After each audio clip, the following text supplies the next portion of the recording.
Muito boa tarde, senhora presidente, senhores ministros, senhor advogado-geral da União. É um prazer enorme ser o Ministério Público presente a essa sessão com um tema tão importante, tão sensível e tão relevante. Saúdo a todos advogados que aqui brilhantemente ocuparam a tribuna, na pessoa do Dr. Cardoso, que como advogado fala de pé mesmo na sessão eletrônica, o que empolga a quem assiste. Ser a última sustentação nessa sessão me impõe a tarefa de poder agregar algo ao julgamento quando tanto de tão valioso já foi aqui posto. Incumbo-me, então, de uma tarefa um pouco difícil, mas que eu me arrisco a fazê-la, de tentar tornar um pouco mais visível o cenário em que nós todos nos pomos nessa discussão. Que talvez, se nós, nesse esforço, conseguíssemos ajustar onde está cada um dos problemas, as coisas talvez possam se tornar um pouco mais simples e nós conseguimos ir ao núcleo duro desta questão. O caso nos move porque há muitos conceitos relevantes associados aqui. Ou seja, ainda que não queiramos, encostamos em ideias como liberdade, privacidade, verdade, intimidade, história, memória, direito à informação. Há um belo raciocínio foi feito aqui nessa sessão de que a ideia de esquecimento, a ideia de um direito ao esquecimento não é o direito que eu tenho de esquecer algo dramático de minha vida e que se eu esqueço uma passagem dramática de minha vida, eu me liberto. Não é esse direito de eu esquecer algo, mas, na verdade, é parte de um direito de ser esquecido. Ou um direito de ser esquecido implicando um dever a outrem de não ser lembrado ou de não ser mencionado. E quando alguém tem um dever de não me mencionar ou de não, sobre outrem, dirigir a sua expressão, não há dúvida que isso incomoda a qualquer um que tenha uma sensibilidade ou um temor com a ideia de censura. Eu vou fazer um passo mais atrás para a mitologia greco-romana, onde quando as pessoas faleciam, a mitologia dizia que primeiro, com Caronte, se passava no rio Aqueronte. E o rio Aqueronte era onde ficavam os sonhos, os desejos e os deveres não cumpridos. Mas a pessoa ainda seguia naquele caminho da vida pós-morte.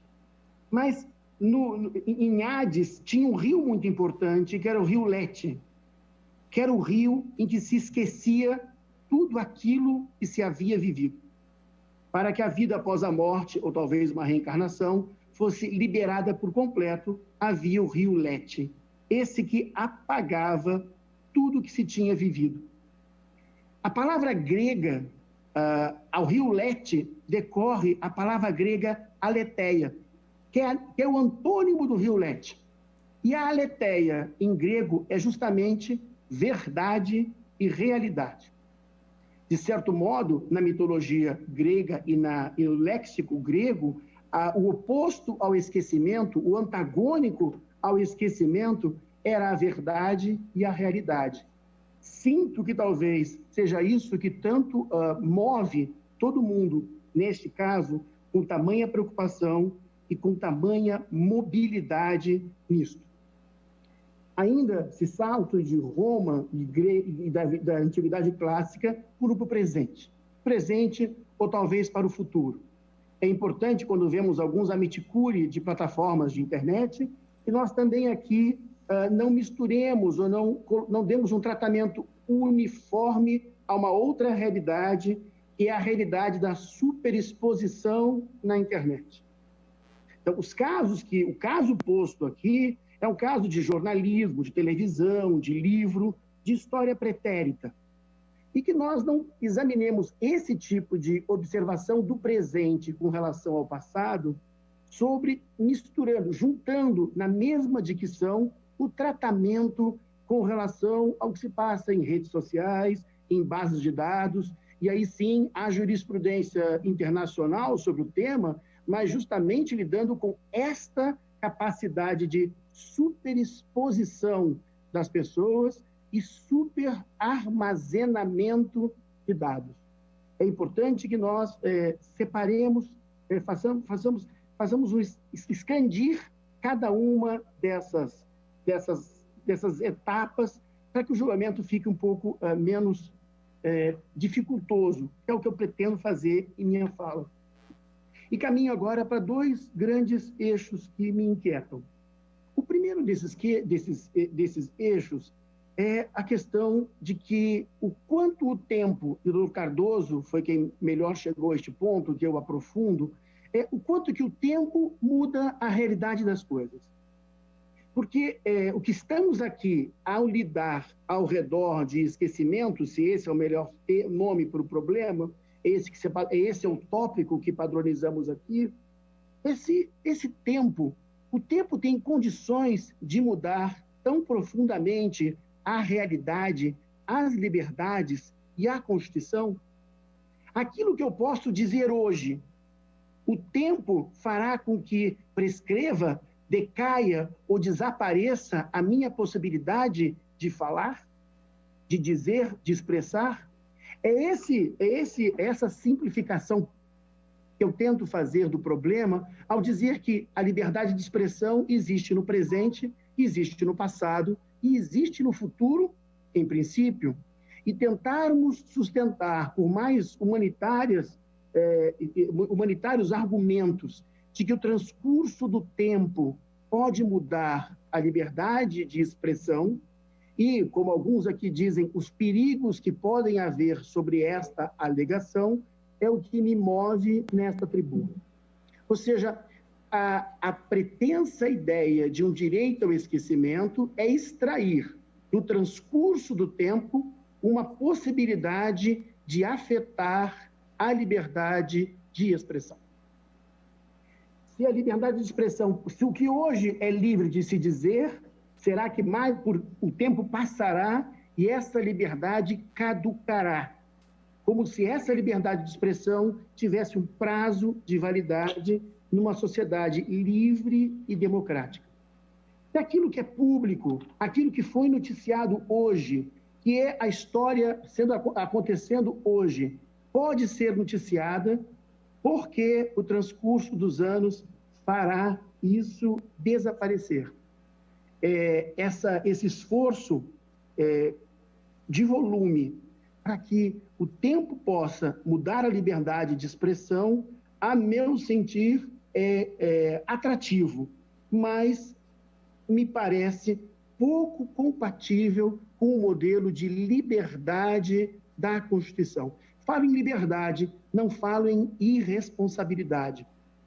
Digo isso por quê? Porque a própria Constituição diz que a intimidade, que é um dos fundamentos para o esquecimento, a vida privada, que é aqui um dos fundamentos para o esquecimento, a honra, que é um dos fundamentos do esquecimento, a imagem das pessoas, que também é um fundamento, são invioláveis. A Constituição disse, são invioláveis. Mas, malgrado ela dê esse trato de inviolabilidade tão forte, ele diz a Constituição, assegurado o direito à indenização pelo dano material ou moral decorrente da sua violação. Ainda que esses bens sejam invioláveis, o padrão de liberdade da Constituição não chega a bloquear os atos possivelmente atentatórios a esses bens e valores constitucionais. Ainda que seja inviolável, a Constituição disse, se isso acontecer, haverá indenização pelo dano causado. Ou seja, não haverá a proibição da expressão.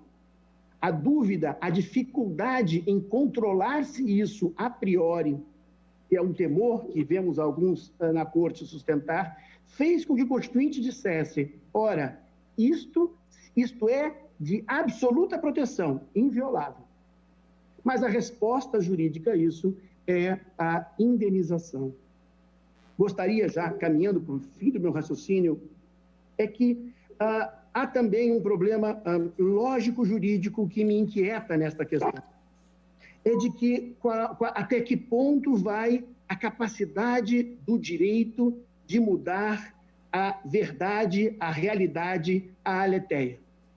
Ou seja, nós conseguimos juridicamente mudar aquilo que é jurídico. Nós conseguimos juridicamente fazer uma ficção jurídica. Conseguimos juridicamente fazer uma presunção jurídica. Nós conseguimos descartar de um processo uma prova ilícita e dizer, raciocinemos aqui como se essa prova não existisse.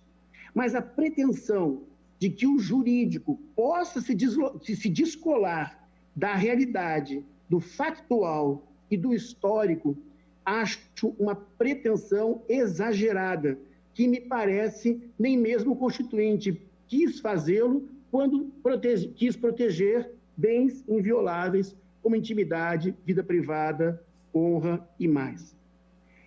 E sabedor dos riscos que temos toda vez que damos competência e poder a alguém de restringir a expressão alheia, a prudência foi em dizer que esses valores são invioláveis e que a proteção a essa inviolabilidade não se faz pelo silêncio, não se faz pelo apagamento, não se faz pelo esquecimento.